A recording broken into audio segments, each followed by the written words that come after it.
Beleza, vamos de nostalgia hoje então. Para você que nasceu nos anos 80, 90, 2000, ou que tenha nascido antes ou depois e curte uma boa história, ou Johnny Depp, Tim Burton, ou simplesmente é fã da sétima arte, muito provavelmente você já assistiu ou conhece a história do Edward Mãos de Tesoura. Pode ser que você tenha visto no cinema ou na sessão da tarde, e com certeza se ligou na história da criação incompleta de um inventor que possuía mãos de tesoura e uma habilidade incrível para, entre outras coisas, a jardinagem. O que você não deve ter se ligado ainda é que os jardins cultivados pelo Edward têm traços de estilos consagrados do paisagismo. E é sobre isso que vamos falar nesse vídeo.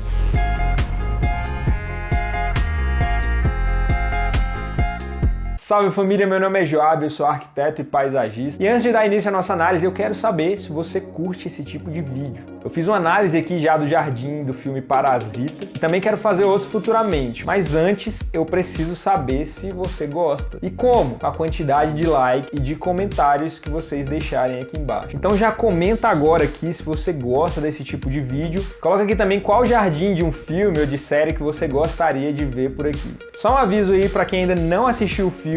Apesar de você estar 30 anos atrasado, eu não vou dar spoilers aqui da trama, só vou contextualizar e fazer a análise aí do jardim.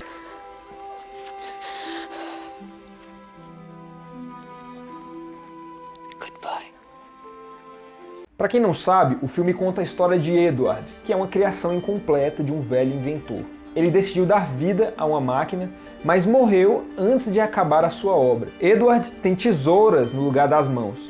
Não desenvolveu plenamente suas capacidades sociais, vive sozinho dentro de um castelo vestindo uma roupa de couro que ele não tira nunca e que só Deus sabe como ele faz para ir no banheiro. É um cara bem introspectivo, mas que desenvolve uma habilidade incrível de esculpir com as próprias tesouras, né? E aí que entra o incrível jardim que ele cultiva no seu castelo. Mas para entender sobre o estilo desse jardim, se liga antes aí no próprio castelo. Não é novidade que o diretor Tim Burton é conhecido pelo toque sombrio que ele dá nas suas produções, mas a arquitetura da casa de Edward não é definida por acaso.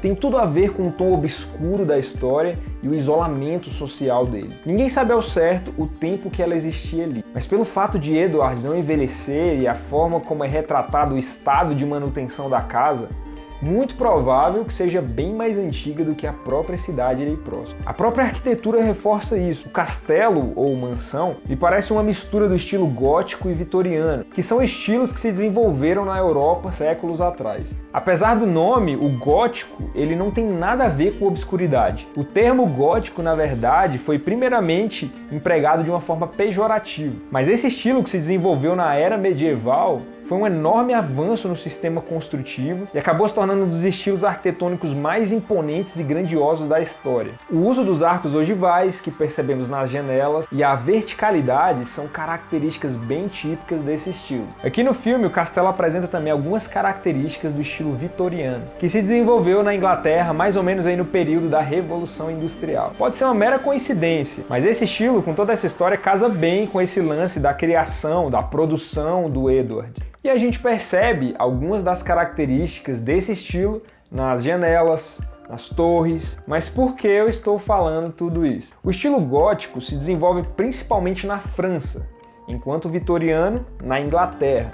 O jardim da casa de Edward é como se fosse uma mistura de dois estilos consagrados do paisagismo, que é justamente o jardim francês e o jardim inglês. Eu já fiz aqui um vídeo sobre o jardim francês, e o do jardim inglês eu tô devendo, mas vai sair. Então, apesar de no estilo gótico não necessariamente você encontrar jardins ali bem elaborados, um jardim que apresenta as características do estilo francês faz muito sentido aqui. Dá para ver isso tanto na geometria usada na configuração espacial, que até demonstra um certo grau de simetria, nos pedriscos que compõem o caminho e principalmente nas topiarias realizadas pelo Edward, característica típica de um jardim francês. Além de que o jardim é complementado por esculturas, outra característica dos jardins clássicos. Porém, o uso de flores, cores em geral e trepadeiras são características típicas do jardim inglês. Além dos revestimentos da casa e dos elementos construídos manterem sempre esse aspecto de elementos naturais, no caso de pedras, que também é uma outra característica do estilo naturalista. Esse é um jardim que exige o mais alto grau de manutenção, tanto pelas topiarias quanto pelo cuidado com as floríferas, exigindo uma constante poda e irrigação, o que é outro mistério, né? Tu imaginar o Edward segurando ali uma mangueira para fazer a rega dessas plantas. Misturar estilos assim não é fácil, ainda mais estilos que se contrapõem na sua essência. Porém, a composição entre esses dois estilos, para mim, aqui funcionou muito bem,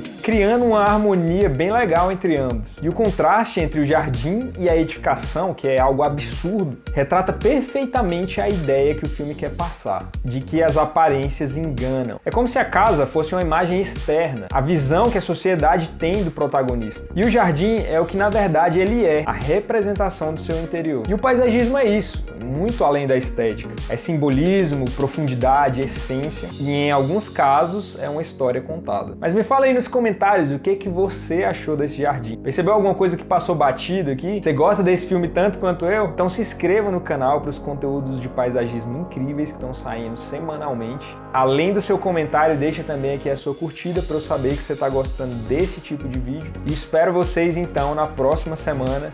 Um grande abraço, valeu!